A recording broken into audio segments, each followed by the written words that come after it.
Before this video starts, I want to say that this is not my first Soulsborne game.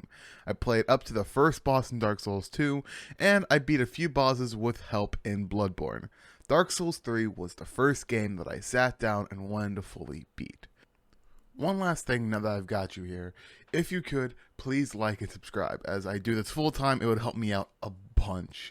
If you could, I also ask that you follow me on twitch.tv/SilverX10.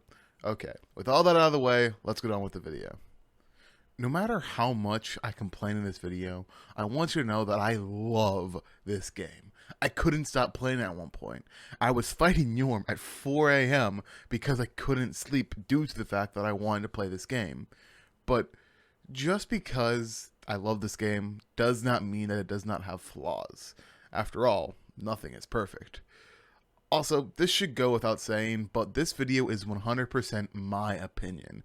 Everything I say here is based off 2 runs with a strength build. Okay, first, let me talk about the things that I love. This game is super nice to get into if you've never played a Souls game before. The iframes are nice along with the hitboxes. Everything in combat feels nice, from rolling to when you hit something to when you beat a boss. It's super beginner friendly. Well, as beginner friendly as a Souls game can be. The level design in this game is great.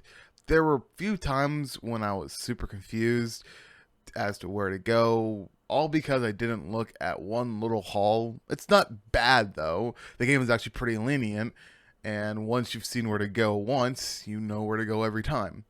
But what I really want to highlight is the look of the world. There were multiple enemies and locations that I was just disgusted by and didn't want to go near. There were parts of the world that were so beautiful before I realized it was an area I had already been to or was going to. You see, with everything being so linear in the game, chances are that if you see it in the world, you might visit it later. The story for the game isn't that complicated. The first flame is fading, and the Lords of Cinder are refusing to sit on their thrones to keep it going.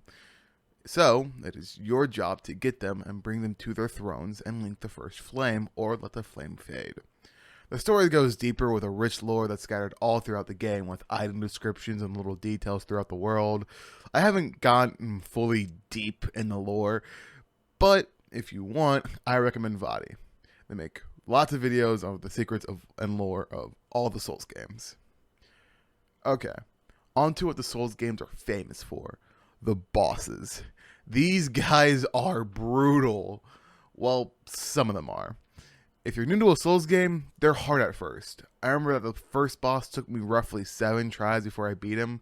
Then again, it's the most basic boss in the game, and he has a harder version later on in the game. That is a real challenge. But the real difficulty curve, at least for me, was with the Vort of the Boreal Valley. This boss beat my ass so many times. From his random moves to this frostbite insta-kill, I hated this boss when I first fought him. I couldn't beat him. I eventually did what any Souls player did and got good. I got good at dodging and knowing when to attack and stay away, and eventually I beat him. But the curve of difficulty from the start of the game up to him is rapid. If the first boss is a toddler, the second is a full-grown man, and he's pissed. That being said, lots of the bosses in this game are very easy. I can think of 3 off the top of my head. The Crystal Sage, the Deacons of the Deep, and the Ancient Wyvern. I'm not going to go into why each of these bosses are easy, but I will say this. Strength builds in this game is a joke. I was going to focus on a dex build and get really good at parrying and learning attacks, but I didn't need to. Once you have one good greatsword, the game becomes kind of a cakewalk. To an extent, at least. There are still a few bosses that you have to be careful when fighting against. The one that comes to mind here is Aldrich, Devourer of Gods, the Nameless King, and the final boss. These bosses really can't be stunned like almost every other boss in the game. Hell, one of the bosses you can knock out 1/3 of its health before the fight even starts. Okay. Let's talk about a few of the things that I don't really like in the game. For starters, I feel like the difficulty is not consistent. Like I said, when you get a good strength build going, the game kind of becomes easy. But then there's parts of the game that you feel like you're level 1 having to fight a level 100. For instance, High Lord Wolnir is a very, very basic boss. You break the bracelets on his arm, and after all 3 are destroyed, the fight's over. Then, you walk across a bridge, and you're about halfway over, and a giant crocodile dog-looking thing starts running after you. It's horrifying, and chances are you won't deal that much damage to it, so you may just run away. Thinking that's the end of it, you rest at the bonfire on the other side of the bridge, before going forward and fighting 4 mini dancers. Not 1, but 4. These things hit hard and move so fast, so good luck killing them. Oh, did I mention they also have high health, so chances are you won't be able to kill them with ease? The only thing you can do here is run. If you stop and fight, you'll be attacked from all sides, and this happens previously in the game at the Cathedral of the Deep. When you're on your way inside, you have to fight wave after wave of enemies. This brings me to another thing I don't like in this game. In these high ambush areas, your best bet is to just run. Like I said, if you stop and fight, chances are some will come at you from your behind and you'll be killed on the spot. This isn't something major, and I can only remember doing it a few times in the game, but the fact that I had to do it more than once was a little bit annoying for me. Speaking of annoying and running, let's talk about the old demon ruins. I hate this place. Specifically, the middle room with the 2 fire orbs spawning demons. I hate it so much. If you can't kill the demon in 3 hits or less, just run past them. The fire orb will stun lock you and they will kill you, and if they don't, the enemies will. Oh, did I mention that as you're fighting and killing, the other one is spawning fire orbs? Yeah, this place sucks. Let's move on. Let's talk about something that I rather like about this game, and that would be sound design and soundtrack. God, I love it. The music only really kicks in when you're fighting a boss, but damn does it kick in. You've got it all. Loud music, an intimidating boss, and crisp gameplay. Nothing gets better than this.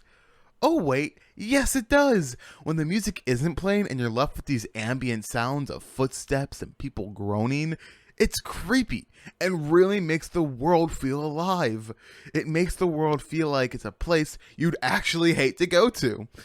When people talk, you can hear pain in their voice or slight hints of evil and mischief, not making you want to trust them. It's really cool seeing a game do this. Okay. There's 2 more things that I want to talk about before the end of this video. The first one is the Nameless King. I love and hate this boss at the same time. He is the only boss to consistently give me lots of trouble. Not to mention, getting to him is a pain in the ass as well. At least the run back isn't so bad, but leading up to him, you have to beat the Ancient Wyvern along with multiple serpent-based enemies. These guys suck! They can parry you, they hit you pretty hard, so when you're fighting like 3 and 1 parries you, you're basically dead. Now, for the boss itself. I don't know what to say. It's hard. Like, really hard. Each time you fight him, he has 3 stages. 1 on a dragon and 2 when he's off. On the dragon is not too bad as long as you're good with spatial awareness. You should be fine, but when he gets off the dragon, good luck. This man will delay attacks and have hits that look like they shouldn't hit you, but will send you in the next week. In the 3rd phase, he starts using more lightning-based moves that have big shockwaves and deal lots of damage. Oh, did I mention that when you die to him, you have to start all over? Yep, dragon and all. I'm not saying this boss fight is impossible. I'm saying that it's hard, but fair. If you take the time to learn his moves, you can win. And finally, the last things that I want to talk about in this video are the endings. There are a total of 3 endings. Those are linking the first flame, letting the flame out, and becoming the Lord of Hollows. These endings come in a wide variety of ways to get. One requires you to get 8 dark sigils, another makes you get the Firekeeper's eyes. Okay, actually I kind of lie to you. There's a 4th ending, and it's by far the most secret, and you don't get an achievement for it, so I haven't bothered actually doing it yet. But if you go for the ending where you put out the fire, there's a small window where you can attack the Firekeeper, and then you get an ending that makes you take the flame for yourself. And that's about all I have to say on this game.